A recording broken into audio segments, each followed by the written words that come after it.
मेरे प्रिय सुनो, अगर यह संदेश तुम्हारे पास पहुंचा है तो समझ लो माँ दुर्गा ने तुम्हें चुन लिया है।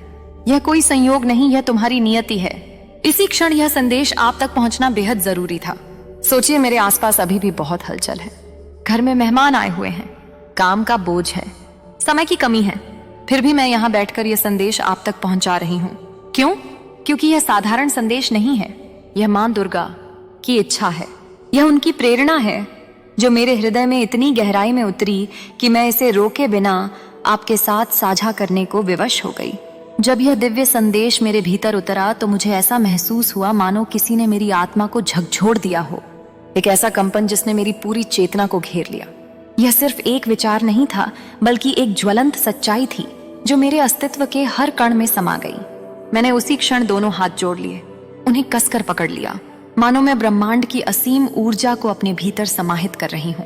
मेरे होठों से अनायास ही प्रार्थनाएं फूट पड़ी और मैंने मन ही मन प्रण किया कि इस पवित्र संदेश को किसी भी विलंब के बिना आप तक पहुंचाना है, क्योंकि यह केवल शब्द नहीं है, यह आशीर्वाद है, ऊर्जा के स्पंदन है जो आपके चारों ओर एक सुरक्षा कवच का निर्माण कर रहे हैं।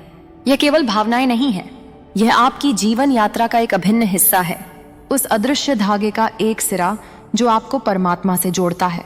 आपके पूर्वज, आपके रक्षक, जिनकी स्मृतियां आपके रक्त में प्रवाहित होती हैं, जिनके सामने आप प्रार्थना करते हैं, जिनकी साधना, कीर्तन या मंत्र जाप आप करते हैं, वे सब चाहते हैं कि यह संदेश अब आपके पास पहुंचे। वे सदियों से आपकी रक्षा करते आ रहे हैं। पीढ़ी दर पीढ़ी वे आपकी आत्मा की प्रगति का मार्ग प्रशस्त कर रहे हैं। उनके आशीर्वाद, उनकी शक्ति, उनकी अटूट निष्ठा आज इस संदेश के माध्यम से आप तक पहुंच रही है। यह कोई संयोग नहीं है कि आप इस समय इसे पढ़ रहे हैं, यह नियति है, एक पूर्व निर्धारित घटना जो ब्रह्मांडीय समय सारणी पर अंकित थी। और इसी कारण मैं आपसे निवेदन करती हूँ, इस क्षण अपने हृदय से धन्यवाद अवश्य कहें। कृतज्ञता की भावना आपको उस दिव्य ऊर्जा से और गहराई से जोड़ेगी जिसने आपको चुना है। धन्यवाद कहें क्योंकि आप संरक्षित हैं, सुरक्षित हैं और माँ दुर्गा की कृपा हमेशा आप पर है। यह मत सोचिए कि यह संदेश आज आया है, कल आया है या परसों आएगा। जब भी यह आपके जीवन में पहुंचेगा, वही समय आपके लिए उचित और परम आवश्यक होगा। यह ब्रह्मांड का सही समय है, वह क्षण जब आप इस ज्ञान को ग्रहण करने के लिए पूरी तरह से तैयार हैं। तब आप इसे एक आशीर्वाद की तरह स्वीकार करें, एक पवित्र भेंट जो आपके जीवन को रूपांतरित करने के लिए आई है। और धन्यवाद कहना ना भूलें, यह कृतज्ञता का भाव ही है जो आपके भीतर की शक्तियों को जागृत करेगा, आपको और अधिक आशीर्वादों के लिए खोलने में मदद करेगा। अगर अब तक का यह संदेश आपके दिल को छू रहा है, अगर आप अपने भीतर एक प्रतिध्वनि महसूस कर रहे हैं, एक अलौकिक जुड़ाव का अनुभव कर रहे हैं, तो वीडियो को लाइक करें और कमेंट बॉक्स में जय मां दुर्गा और हर हर महादेव जरूर लिखें। यह शब्द केवल प्रतिक्रियाएं नहीं है, यह आपकी स्वीकृति है, आपका समर्पण है, आपके भीतर की जागृत शक्ति की अभिव्यक्ति है। यह आपके और ब्रह्मांड के बीच एक शक्तिशाली संबंध स्थापित करते हैं, एक अदृश्य ऊर्जा का संचार करते हैं जो आपके इरादों को मजबूत करता है। अब सुनिए, जो मैं आज साझा कर रही हूँ वह अत्यंत महत्वपूर्ण है। मुझे स्पष्ट दिख रहा है कि आपके चारों ओर कुछ लोग हैं, शायद आपके विरोधी, वे लोग जिनकी आत्माएं अंधकार से घिरी हैं, जो दूसरों की खुशी में अपनी पीड़ा देखते हैं। शायद वे जिन्हें आप कभी अपना समझते थे, जिन पर आपने भरोसा किया था, जिनके साथ आपने अपनी खुशियां और दुख बांटे थे। यह वे लोग हैं जो चाहते हैं कि आप भय में जिए, एक निरंतर चिंता और असुरक्षा के घेरे में रहे। वे नहीं चाहते कि आप साहस पूर्वक कोई कदम उठाएं, कोई नया उद्यम शुरू करें या अपने सपनों को साकार करें। वे चाहते हैं कि हर निर्णय से पहले आपके भीतर एक डर बैठा रहे, एक हिचकिचाहट जो आपकी प्रगति को बाधित करे। वे जानते हैं कि डर ही वह जंजीर है जो सबसे मजबूत आत्माओं को भी बांध सकती है। सोचिए, क्यों आपको भीतर से असुरक्षा महसूस होती है? क्यों बार बार ऐसा लगता है कि आपके रिश्ते खतरे में हैं, कि कोई भी क्षण सब कुछ बिखर सकता है? क्यों आपके मन में अपने जीवन साथी, परिवार या भविष्य को लेकर डर बना रहता है? यह वही लोग हैं जो आपको मानसिक रूप से कमजोर करना चाहते हैं। वे आपकी ऊर्जा को निचोड़ना चाहते हैं, आपकी आत्मा की चमक को धूमिल करना चाहते हैं। वे छिपकर आपके आत्मबल पर आघात कर रहे हैं, क्योंकि वे जानते हैं कि यदि आपका आत्मबल मजबूत रहा तो आप उनकी चालों को आसानी से समझ जाएंगे और उन पर विजय प्राप्त कर लेंगे। वे नहीं चाहते कि आप अपनी रोशनी को पहचान पाए, वह आंतरिक प्रकाश जो आपको अद्वितीय बनाता है, जो आपको किसी भी बाधा से उबरने की शक्ति देता है। लेकिन परमपिता परमेश्वर का संदेश यही है, आप इस भय से कहीं अधिक शक्तिशाली हैं। आप उस ऊर्जा से जुड़े हैं जो अनंत है, जो ब्रह्मांड के हर कण में व्याप्त है, जो आपको जीवन देती है।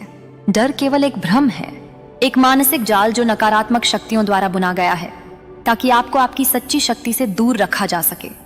और यह भ्रम तभी टूटेगा जब आप सच्चाई को पहचानेंगे, वह सच्चाई कि आप दिव्य हैं, शक्तिशाली है और ईश्वर की सुरक्षा में है।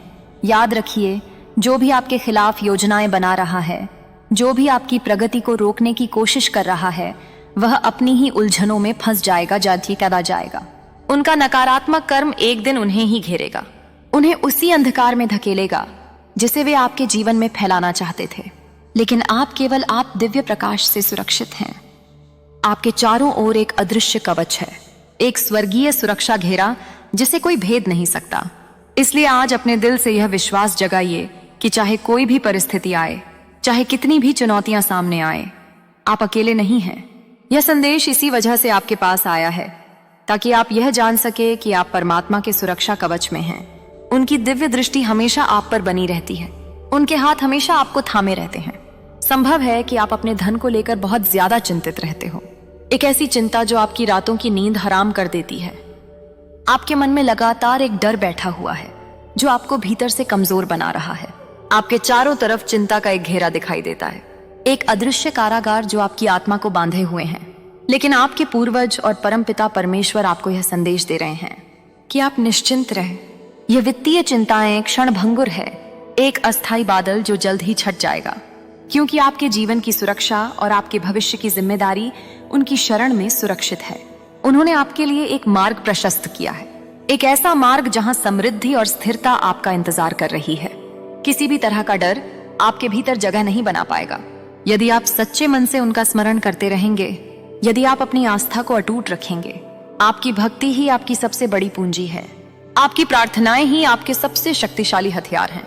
मुझे यह भी दिखाई दे रहा है कि हाल ही में आप शारीरिक अस्वस्थता से गुजरे हैं, विशेषकर पेट की समस्याओं से। हो सकता है पेट में दर्द, ऐंठन या किसी तरह की तकलीफ आपको परेशान कर रही हो, जिसने आपकी ऊर्जा को कम कर दिया हो और आपको थका हुआ महसूस कराया हो। लेकिन जान ले कि यह सब आपके शरीर की गहरी शुद्धि का हिस्सा है। आपके आसपास एक प्रक्रिया चल रही है, एक दिव्य सफाई जो आपके भीतर से हर नकारात्मकता को बाहर निकाल रही है। आपकी आत्मा और शरीर को शुद्ध किया जा रहा है, मानो कोई अदृश्य हाथ आपके अंदर से गंदगी को साफ कर रहा हो। जो भी नकारात्मक ऊर्जा, जो भी विषैली तरंगे आपके प्रति भेजी गई थी, वे अब हटाई जा रही हैं। आपके ऊपर यदि किसी ने बुरी नजर, बुरे विचार या आध्यात्मिक आक्रमण किए थे, तो वे सब धीरे धीरे नष्ट हो रहे हैं। यह एक दिव्य डिटॉक्स है, एक आंतरिक नवीनीकरण। आपकी आत्मा और शरीर को स्वच्छ किया जा रहा है ताकि आप हल्के, मुक्त और सकारात्मक होकर आगे बढ़ सके, अपनी पूरी क्षमता के साथ जीवन का आनंद ले सके। यह पूरी प्रक्रिया दिव्य है, एक ब्रह्मांडीय हस्तक्षेप जो आपके भले के लिए हो रहा है। इसे महसूस कीजिए, इसके हर पल को स्वीकार कीजिए, भले ही यह आपको थोड़ा असहज क्यों ना लगे। विश्वास रखिए कि आपके पूर्वज और परमपिता परमेश्वर आपकी रक्षा कर रहे हैं, आपको हर बुराई से बचा रहे हैं। आप किसी भी बंधन या भय से मुक्त होकर नए प्रकाश की ओर बढ़ रहे हैं, एक ऐसे भविष्य की ओर जहां केवल शांति और आनंद है। यह शुद्धिकरण आपको एक नए जीवन की ओर ले जा रहा है, एक ऐसा जीवन जहां आप अपनी सच्ची पहचान को पूरी तरह से जी सकते हैं। हो सकता है कि इन दिनों आपको महसूस हो रहा हो कि आपका खाना खाने का मन पहले जैसा नहीं रहा। ज्यादा भारी भोजन की बजाय आपका मन हल्के खाने की ओर खींचता है। आपको लगता है कि सूप या हल्के पौष्टिक आहार से ही आपको आराम मिलता है, जैसे आपका शरीर खुद ही अपनी जरूरतों को पहचान रहा हो। यह संकेत है कि आपका शरीर आपसे कुछ कहना चाहता है, एक आंतरिक पुकार जो आपको अपनी पोषण संबंधी आदतों को बदलने के लिए प्रेरित कर रही है। आपकी आत्मा और आपका तन दोनों इस समय शुद्धिकरण की प्रक्रिया से गुजर रहे हैं, एक ऐसी प्रक्रिया जो आपको बाहरी दुनिया की नकारात्मक ऊर्जाओं से मुक्त कर रही है, जैसे कोई भीतर से पुकार कर कह रहा हो कि अब समय आ गया है कि आप अपनी ऊर्जा को शुद्ध करें, अपने भीतर जमी हुई हर उस थकान और बोझ को बाहर निकाले जो अब आपके जीवन में जरूरी नहीं है। यह एक आंतरिक सफाई है, एक नवीनीकरण जो आपको नई ऊर्जा से भर देगा। आपको पानी पीने की भी गहरी इच्छा होती होगी, जैसे आपका शरीर लगातार हाइड्रेशन मांग रहा हो, और यह बिल्कुल आवश्यक है। जब हम पर्याप्त जल ग्रहण करते हैं तो हमारी आत्मा भी वैसे ही साफ महसूस करती है जैसे किसी गंदले झरने का पानी अचानक निर्मल हो जाए, उसकी गंदगी हट जाए और वह अपनी पवित्रता पुनः प्राप्त कर ले। यह शुद्धिकरण आपको नई ऊर्जा और जीवन शक्ति प्रदान करने के लिए हो रहा है। अन्य आपको भीतर से मजबूत बनाने के लिए, आपको किसी भी बीमारी या नकारात्मकता से लड़ने की शक्ति देने के लिए। और यही नहीं, मैं देख पा रही हूं कि आप में से कई लोगों का आध्यात्मिक केंद्र, जिसे हम तीसरी आंख भी कहते हैं, आंखें मेघा का कपति स्टामनी का मदिकाई, इन दिनों गहराई से जागृत हो रहा है। यह आपके माथे के बीच में स्थित वह बिंदु है जो आपको अंतर्दृष्टि और गहन ज्ञान प्रदान करता है। पहले कभी यह बहुत सक्रिय था, शायद आपके बचपन में या आपके जीवन के किसी ऐसे पड़ाव पर जब आपकी आत्मा सबसे शुद्ध थी। फिर परिस्थितियों के कारण इसे धुंधला किया गया, मानो किसी ने आपकी शक्ति पर पर्दा डालने की कोशिश की हो, आपकी अद्वितीय क्षमताओं को छिपाने का प्रयास किया हो। बहुत बार ऐसा भी हुआ कि आप लोगों के इरादों और भावनाओं को तुरंत भांप लेते थे, उनके मुखौटों के पीछे छिपी सच्चाई को देख लेते थे। उनके मन में क्या चल रहा है, उनकी नीयत क्या है, आप यह सब सहजता से जान लेते थे। एक ऐसी अंतर्ज्ञान शक्ति जो दूसरों के लिए असहज कर देने वाली थी। और यही वजह थी कि बार बार आपके इस केंद्र को दबाने, अवरुद्ध करने की कोशिशें हुई, क्योंकि वे आपकी शक्ति से भयभीत थे। लेकिन अब समय बदल रहा है, वो धुंधलापन हट रहा है, जैसे सुबह की रोशनी धीरे धीरे रात के अंधेरे को दूर करती है। और जो शक्ति आपके भीतर जन्म से ही मौजूद थी, वह फिर से आपके पास लौट रही है। आपकी तीसरी आंख फिर से अपनी संपूर्ण शक्ति के साथ खुलने जा रही है। यह केवल जागृति नहीं है,